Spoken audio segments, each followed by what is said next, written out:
जब तू छोटा था और टूट जाता था तो तू आके रोता था। आज तेरा दिल टूटा है बेटा, तू अपना दुख हमारे साथ बांट सकता है। मुझे सबसे प्यार किया चाची साहब। उसके साथ साल में नहीं लौटा। सामने के बाद फिर उसके पाँव पकड़ के उससे बाहर सीरियल रिश्ता क्या कहलाता है आने वाले एपिसोड ज़बरदस्त सनसनीखेज दिलचस्प होने वाले हैं। जी हाँ दोस्तों, चाची सारबान को कहती जब तू छोटा था तुम्हारा कोई खिलौना टूट जाता था तो तुम हमसे अपना दुख बांटता था, हमको आकर बताता था। अभी तो तुम्हारा दिल टूटा है बेटा, तुम अपना दुख हमसे बांट सकती हो।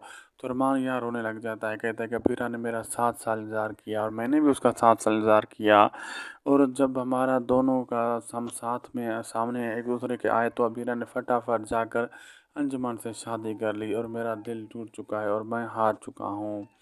और यहाँ पे बहुत रोने लग जाता है। तो ये सभी जो होते हैं अरमान को दिलासा दे रहे होते हैं और अरमान का समझा रहे होते हैं और अरमान को चुप करवाने की कोशिश कर रहे होते हैं और अरमान बहुत परेशान होता है। अब आगे देखना मज़ेदार होगा क्या क्या होने वाला है।